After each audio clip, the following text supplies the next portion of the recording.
Three. All right, Matthew. Why don't you go ahead and begin by telling me more about your upcoming album, Anything Goes?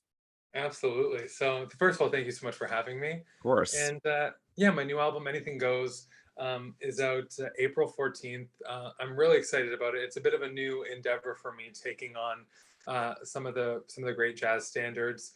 I'm an artist who's built my career in pop music, and but I trained in jazz and musical theater and opera growing up, and I feel like it felt like the right time in my career to dive into this very vocally led music. I loved all these songs. So it was super fun Mhm. taking my spin on some of the music that I grew up with.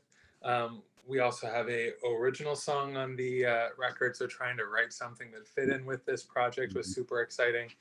And it feels really nice to be able to deliver these standards from, I think, a perspective that someone like me back in the day may not have been able to safely deliver Mhm. in a way that I'm kind of able to now. So it's been a super powerful and wonderful experience so far. Good, good. So you've always been drawn to the jazz genre? Absolutely, yeah. I grew up singing jazz and training in jazz, and it was music that was around the house that I associated with like glitz and glamour. And I Mhm. remember as a kid, I would always hear jazz music and think that it sounded like Judy Garland. I always thought that any female jazz singer was Dorothy. And so I associated it with this fantasy dream world. And then artists like Marilyn Monroe and Frank Sinatra and like leaned into this glitz and this glamour and diamonds and New York, and it was this wonder fantasy scape that I couldn't even um, imagine being in myself. So it was always like a nice escape for me. Mhm. And as I got older and I built my career in pop music, whenever I sing in the shower, I would always go back to singing in this big way, this over the top, campy way. And Mhm. so I'm really excited that we're taking this direction with this album and that I'm able to lean into that more. For sure, for sure. And you're kind of giving kind of a queer perspective on these songs? Absolutely. Yeah. I mean, I'm taking on a lot of songs that were traditionally female standards Okay. because they were singing about men. And so um, when I was picking songs, I was like, well, I was always drawn to feminine energy growing up, and I always loved strong females and strong female singers and strong female characters in movies. And I was picking songs, and I just connected with some of the campier or romantic, traditionally female standards, Yeah. like "The Man I Love," "Big Spender."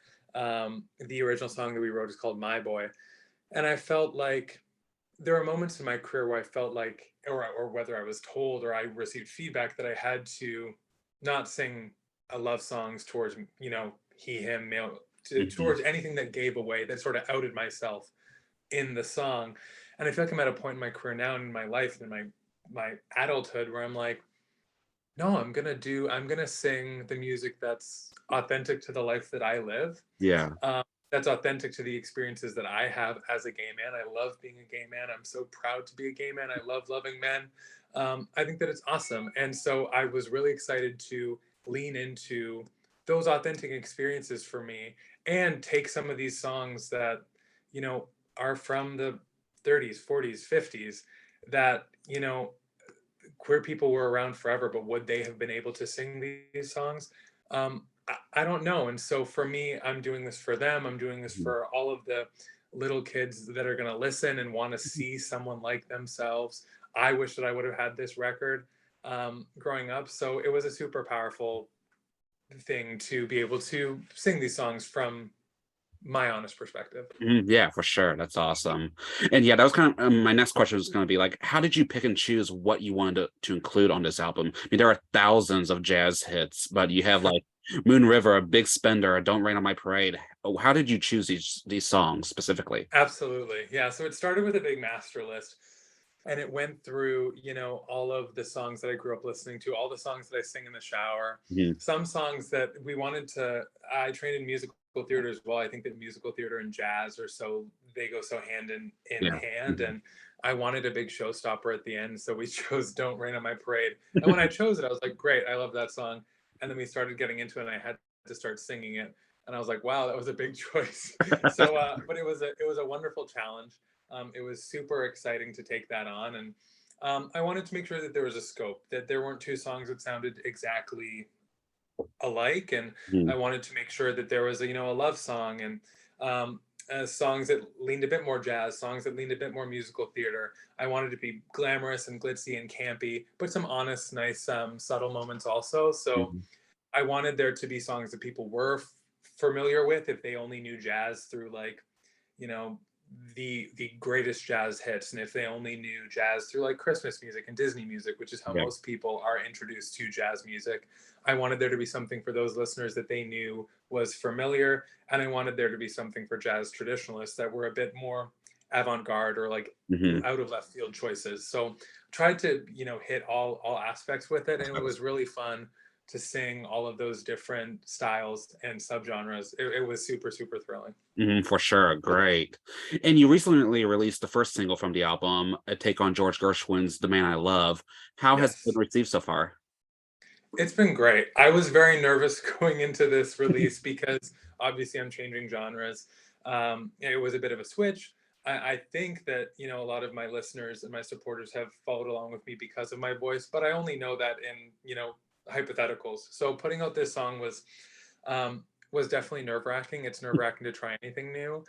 But it went number one on jazz and iTunes here in Canada, and we've had a lot of great support and feedback thus far out of the gates, which has been really, really exciting.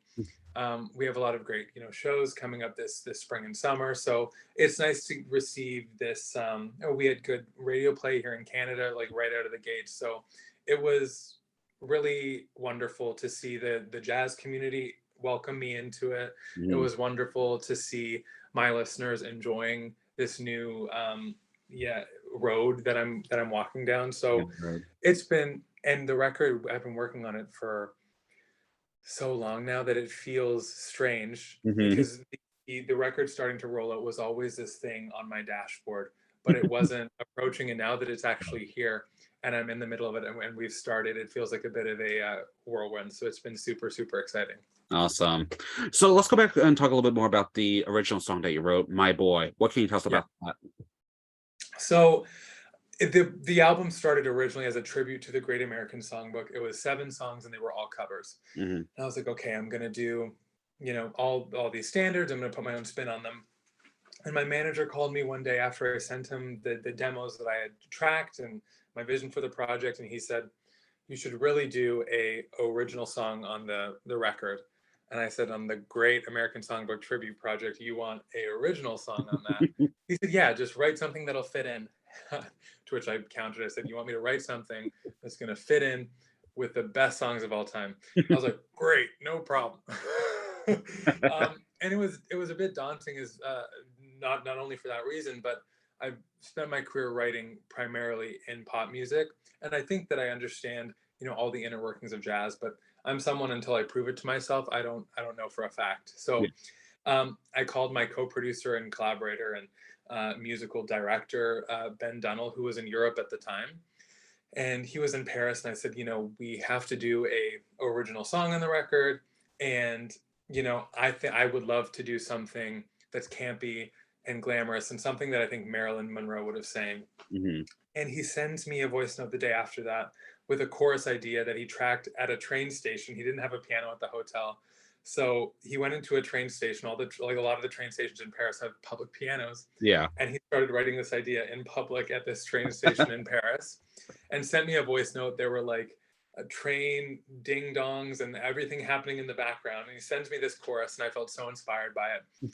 And for the next 2 days, we went back and forth, just over voice notes, sending things Mhm. back and forth. And the song was written with us not in the same room, him primarily at train stations in Paris, and then me at home, staying up till the wee hours of the morning, trying to find times that we're both not sleeping. Mhm. And it just felt so natural, and I think that it hit both of our instincts. We were really, I'm still really excited about it. I think that it's one of my favorite songs on the record, and it was also, I think, a bit of a bold choice in me, leaning into the fact that it's a song called "My Boy." Yeah. It's a bit of a fun, campy love song about a boy that I love, and I think that that's really special to, um, for me to be able to give that nod to myself. That it's like, yes, I am telling my authentic stories Yeah. at this point, and it was really wonderful. That's great. Well, have you always had a passion for singing and entertaining? Absolutely. I was talking about this today. It's funny. I grew up in a household that pretty much exclusively listened to Shania Twain and Celine Dion, and my dad would play Meatloaf. So those were like three of the Sorry. earlier references before I got into jazz and musical theater. But I grew up with Shania Twain and Celine Dion, who are two strong like Canadian Mhm. divas, um, with like really big melodies and really big belts, and just like I found my love for melody and my love for emotive singing at that time. Any sort of party, Christmas, Halloween, birthday party, anniversary, whatever was happening, I was lip syncing Man, I Feel Like a Woman to the entire room. There's not a home video without me lip syncing Man, I Feel Like a Woman. And so I think that I got my love of being on stage, my love of entertaining Mhm. from some of those big divas. And from there, as I started, training in opera and musical theater and jazz, and I got to perform and get on stage, I just fell in love with how I could communicate emotion through singing. Mhm. Um, so it started from childhood. It's grown ever since. But I have Celine Dion and Shania Twain to thank for the start of my love for music. Very nice. Great. So Anything Goes comes out in April, is that correct? Yes, Okay, April 14th. April 14th. Great. So what are some future goals you hope to accomplish with your music career? Absolutely, yeah. So I think this record has been a really powerful step in the direction that I have wanted to see my career going for a long time. Mhm. I've really wanted to focus on singing. I feel like that's what I have to bring to the table as an artist. Some people have, you know, um, visual brands and like the dancing and all of these other things. And I really think right at my bullseye of an artist is my voice. Mhm. And so I really wanted to lean into really vocally led music. I think that this record is the start of that for me. We're already working on some festive stuff for next year, which is exciting. I'd love to see these shows get bigger and better. I'd love to go to, more cities that I haven't been to. Some of the cities that I have been to playing this music, I think there's Mhm. lots of showmanship that can come from this style of music. So I'm really excited to get out there and play it live. And this genre also leads to a lot of like fun opportunities for collaboration and Yeah. for um, duets and all these different things. So I think sky is the limit with this, honestly. Mhm. Cool. I'm really looking forward to pushing it further and further and further. And it's really exciting now that we are off to the races. For sure. Well, Matthew, how can one stay up to date with you?